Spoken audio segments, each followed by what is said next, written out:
চিহ্নিত অযোগ্যরা এসএসসির নতুন নিয়োগ প্রক্রিয়ায় অংশ নিতে পারবেন না।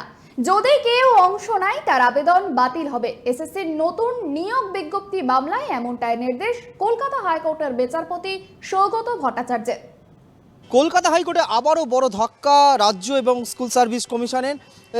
সুপ্রিম কোর্টের নির্দেশ মেনে এসএসসি যে নতুন নিয়োগের বিজ্ঞপ্তি গত 30শে মে জারি করেছিল রাজ্য শিক্ষা দপ্তর এবং স্কুল সার্ভিস কমিশন, সেই নির্দেশিকাকে, সেই বিজ্ঞপ্তিকে চ্যালেঞ্জ করে কলকাতা হাইকোর্টে মামলা দায়ের হয়েছিল। যে সুপ্রিম কোর্ট বলেছিল 2016 সালের রুল মেনে পরীক্ষা নিতে হবে, কিন্তু নতুন নিয়োগ বিজ্ঞপ্তিতে বেশ কিছু পরিবর্তন করা হয়েছে, নম্বরের ক্ষেত্রে পরিবর্তন করা হয়েছে এবং বয়সের সীমা ছাড়ের ক্ষেত্রে পরিবর্তন করা হয়েছে। সেই অভিযোগ তুলে কলকাতা হাইকোর্টে মামলা দায়ের হয় এবং সেই মামলাতেই কিন্তু আজকে শুনানি ছিল কলকাতা হাইকোর্টের বিচারপতি সৌগত ভট্টাচার্যের বেঞ্চে এবং সেখানেই কিন্তু বড় ধাক্কা খেল রাজ্য এবং কমিশন।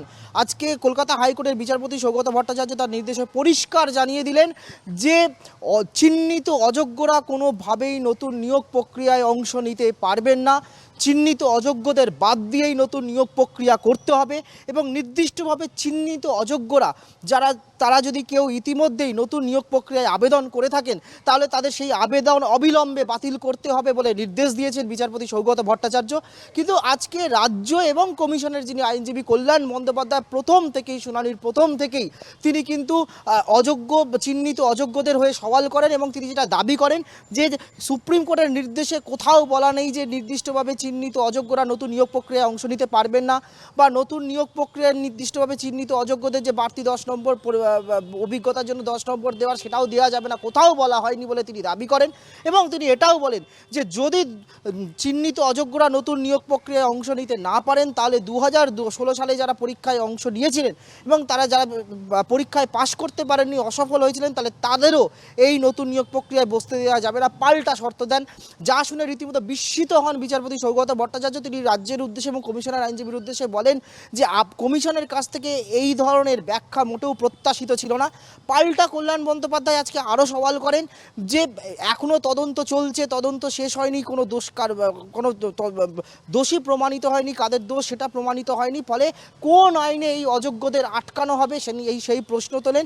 এবং তখন বিচারপতি যেটা বলেন যে এক্ষেত্রে দুর্নীতির অভিযোগ থাকলেও যেখানে সুপ্রিম কোর্ট অযোগ্যদের বেতন ফেরত দিতে বলেছে এবং সেখানে কি করে অযোগ্যদের পরীক্ষায় বসতে দেওয়া যায়, এবং তখন পাল্টা কল্যাণ বন্দ্যোপাধ্যায় বলে যে সুপ্রিম কোর্টের নির্দেশে অযোগ্যরা বেতন ফেরত দিয়েছেন, কিন্তু তারা নতুন নিয়োগ পরীক্ষায় যদি বসতে না পারেন তাহলে তাদেরকে একই অপরাধে দুবার করে শাস্তি দেওয়া হবে। তখন বিচারপতি যেটা পরিষ্কার করে বলেন, যারা প্রতারণার অভিযোগে অভিযুক্ত হয়েছেন এবং তারা আবার পরীক্ষায় বাড়তি 10 নম্বর করে পেয়ে শিক্ষক হবেন, এটা কোনোভাবে কাম্য নয়। মামলাকারীদের আইনজীবী বিকাশ রঞ্জন ভট্টাচার্য পরিষ্কার দাবি করেন যে নতুন যে বিজ্ঞপ্তি সেটা সম্পূর্ণ অবৈধ, বেআইনি, সুপ্রিম কোর্টের নির্দেশকে অলঙ্ঘন করা হয়েছে। পাশাপাশি যোগ্য শিক্ষক শিক্ষিকাদের যে অধিকার মঞ্চের আইনজীবী অনিন্দ মিত্র তিনিও পরিষ্কার বলেন যে সুপ্রিম কোর্ট পরিষ্কার তার নির্দেশে বলে দিয়েছিল যে অযোগ্যরা কোনোভাবে চাকরিতে নতুন নিয়োগ প্রক্রিয়ায় অংশ নিতে পারবেন না, এবং সেখানে নির্দেশ বলার পরও এই যে রাজ্যের যে নতুন নিয়োগ বিজ্ঞপ্তি, সেই নতুন নিয়োগ বিজ্ঞপ্তিতে সেটা উল্লেখ করা হয়নি, ফলে এই বিজ্ঞপ্তিতে সুপ্রিম কোর্টের নির্দেশকে উল্লঙ্ঘন করা হয়েছে, অমান্য করা হয়েছে এবং সেই প্রশ্ন করেন। এবং তারপরেই বিচারপতি সৌগত ভট্টাচার্য আজকে পরিষ্কার নির্দেশ দিলেন যে চিহ্নিত অযোগ্য যারা 2016 যাদের চাকরি গিয়েছে, চিহ্নিত অযোগ্য যারা নির্দিষ্টভাবে অযোগ্য, তারা কোনোভাবেই নতুন নিয়োগ প্রক্রিয়ার যে পরীক্ষা তাতে বসতে পারবেন না, তাদেরকে বাদ দিয়েই নতুন নিয়োগ প্রক্রিয়া সম্পন্ন করতে হবে। এবং সুপ্রিম কোর্টের যে নির্দেশ রয়েছে যে আগামী 31শে ডিসেম্বরের মধ্যে সেই নিয়োগ প্রক্রিয়া সম্পন্ন করতে সেটা করতে হবে। এবং যদি কোনো চিহ্নিত অযোগ্য যদি নতুন নিয়োগ প্রক্রিয়ায় বসার আবেদন করেন তাহলে তাদের আবেদনকে বাতিল বলে গণ্য করতে হবে বা তাদের আবেদন বাতিল করতে হবে, এমনই নির্দেশ দিলেন। ফলে অযোগ্যদের হয়ে রাজ্য এবং কমিশন আজকে জোর সওয়াল করলেও আদালতে কিন্তু বড় ধাক্কা খেতে হলো রাজ্য এবং কমিশনকে, এবং আদালত তাদের অবস্থান স্পষ্ট করে দিল যে অযোগ্যরা কোনোভাবেই চিহ্নিত অযোগ্যরা বা টেন্টেড বা অযোগ্যরা কোনোভাবেই নতুন নিয়োগ প্রক্রিয়ায় অংশ নিতে পারবেন না, তাদেরকে বাদ দিয়েই নতুন নিয়োগ প্রক্রিয়া সুপ্রিম কোর্টের নির্দেশ মতো সম্পন্ন করতে হবে। ক্যামেরায় স্বপন রায়ের সঙ্গে রিবিক বাজির report, tribe TV Bangla, Kolkata. Supreme নির্দেশে চূড়ান্ত, অর্থাৎ চিহ্নিত অযোগ্যরা পরীক্ষায় বসতে পারবেন না, এমনটাই নির্দেশ হাইকোর্টের। এই বিষয় নিয়ে চাকরিহারা শিক্ষক চিন্ময় মণ্ডল ঠিক কি জানিয়েছেন শোনাবো।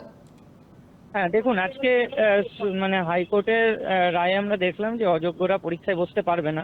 তো এই রায়টা আমাদের কাছে এক্সপেক্টেডই ছিল, কিন্তু আমরা এর থেকে বেশি কিছু আশা করেছিলাম, কারণ আমাদের এই কেসে মেন দাবি ছিল যে এই যে 2016 গেজেট এবং রুলস, সেই অনুযায়ী 2016 ক্যান্ডিডেটদের আলাদা করে 2016 ভ্যাকেন্সিতে নিয়োগ করা হোক, এবং 2025-এর যে রুল সেটার জন্য 2025-এর নিয়মে যে নিউ ভ্যাকেন্সিগুলো ক্রিয়েট হয়েছে সেই নিউ ভ্যাকেন্সিগুলোতে ফ্রেশার্সরা আবেদন করুক। কারণ তারাই বা কেন একটা কন্ডিশনের মধ্যে দিয়ে গিয়ে পরীক্ষা দেবে। আর হাইকোর্টের রায়ে ক্লিয়ারলি বলা ছিল যে ডিক্লেয়ার্ড ভ্যাকেন্সিতে নিয়োগ করা হবে, তো সেক্ষেত্রে ডিক্লেয়ার্ড ভ্যাকেন্সিতে শুধুমাত্র 2016 ক্যান্ডিডেটরাই পরীক্ষা দেবে, এবং সেক্ষেত্রেই যে যোগ্য অযোগ্যের ব্যাপারটা এসছে যে অযোগ্যরা পরীক্ষায় বসছে, সেটাও ক্লিয়ারলি আইডেন্টিফাই করে তাদের বাদ দেওয়া যেত। কারণ 2016 যে রোল নাম্বারগুলো ছিল সেই অনুযায়ী যদি ফর্ম ফিল আপ হয়, তাহলে অটোমেটিক্যালি অযোগ্যদের চিহ্নিত করে তাদের বাদ দেওয়া সম্ভব। তো সেক্ষেত্রে আসলে মানে এই সরকার এবং এসএসসি তারা চাইছে যে যাতে অযোগ্যরাও পরীক্ষায় বসতে পারে, এই চক্রান্তটা করছে, এবং সেই জন্যই এই চক্রান্তের কারণেই তারা এটাকে আলাদা করতে চাইছে না, একসাথে করে দিয়ে তাদের নিয়োগ করার জন্য যেন উঠে পড়ে লেগেছে। এবং আমরা যোগ্যরা এতদিন ধরে লড়াই করছি, আজকে তাদের দুর্নীতি, তাদের মানে চক্রান্তের জন্য আজকে আমরা পথে বসেছি, আমরা লড়াই করছি। কোথায় তাদের জন্য লড়াই করবে, 20 লাখ টাকা দিয়ে চাকরি পেয়েছে তাদের জন্য বেশি সহানুভূতিশীল সরকার এবং এসএসসি। এটা দেখে আজকে সত্যিই আমরা হতভম্ব হয়েছি কোর্টের শুনানিতে, যে তারা কিভাবে তাদেরকে ডিফেন্ড করছে।